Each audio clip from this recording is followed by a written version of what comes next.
What's going on? Anthony M on the check-in. I hope you're doing good out there. I hope you're feeling good and keeping cool because it's hot. It's hot in the great state of New York. But I just want to talk about, lately I saw this video come up about a whites-only town. Okay?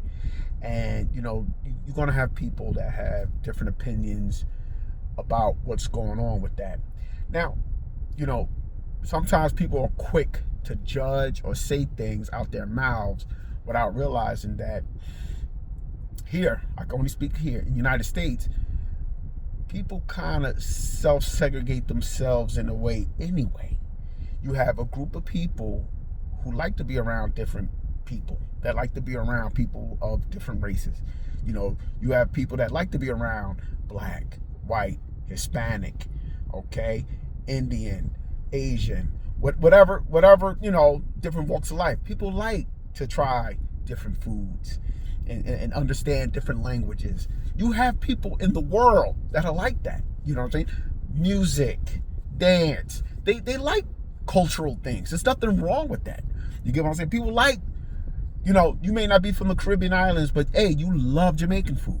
You love the way they prepare their oxtails. You love their rice and peas. That's using an example. You love Dominican breakfast. I myself love Dominican breakfast. The desayuno, the tres copes, is delicious. You eat that, you're good for the whole day. So some people like myself enjoy trying different cultures and enjoying it, enjoying the food, enjoying the music. You understand? And enjoying the language, But some people don't. And that's okay.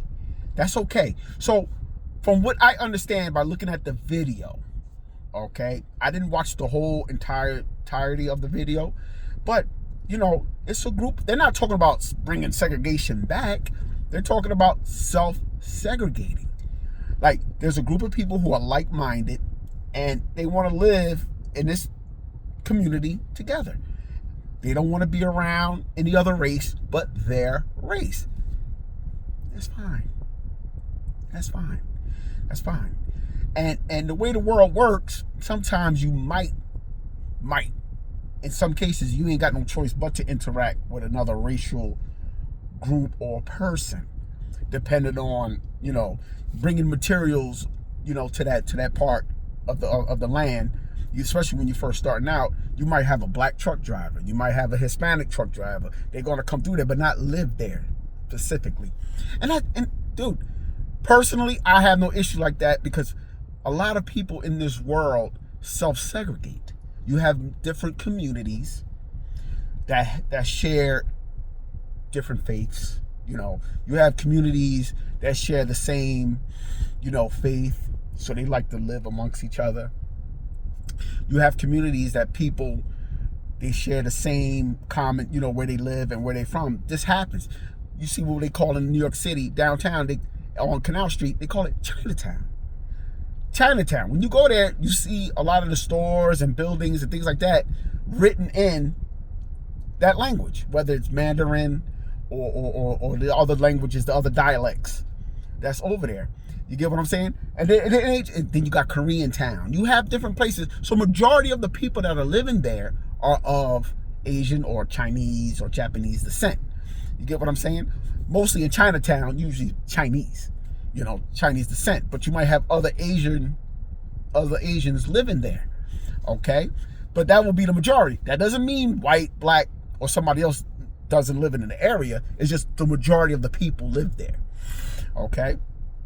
And a lot of times, it's not like you self-segregating. We got this built-in tribalism with us.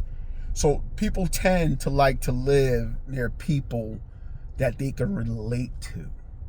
Okay, if that makes any sense.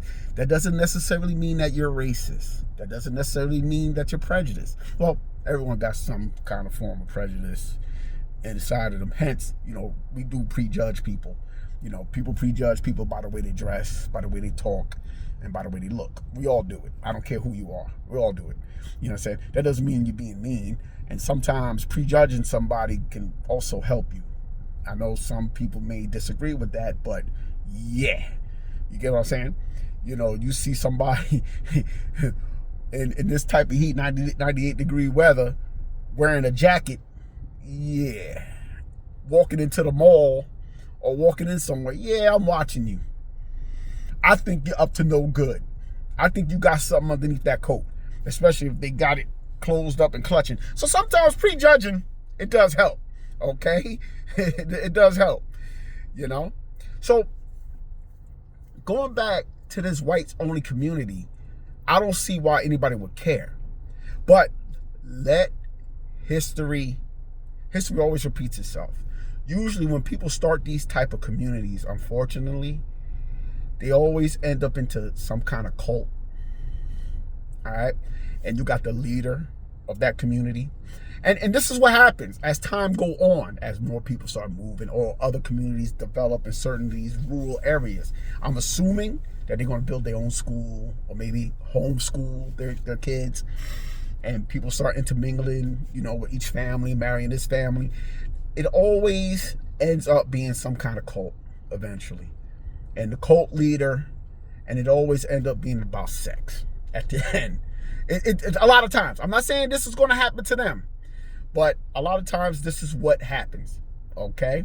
A lot of times. You see it all the time. But going back, people segregate for different reasons. I'll bring up one thing. The Amish. It's not that they hate you and I or anybody else. No. But they all share their own beliefs. You have groups that are Puritans. Okay? You have people that like to live around each other that like, hey, listen, I can relate. Like, say Harlem, New York. Harlem is known for being predominantly black. Black Americans living there. But you also got Caribbeans and things like that. People of color, and also Hispanics. But in that particular area, when people move to Harlem, they love the atmosphere. They love the culture. They love what's going on up over there. So that's how people are in general. Then you got people who don't think that way. They be like, oh wow, I live in a nice neighborhood. I love Korean food. They got a Korean restaurant down block, 2 blocks this way. They got a soul food restaurant. I like to eat there on Saturdays. You get what I'm saying? They got a grocery store. Things are convenient. You know, my neighbors are white, black, Hispanic, Indian, Asian. Hey, I love it, man. You know, we all get along. Our kids play together. So everything is different. All right? So we'll talk more about that later. Gotta run. Peace.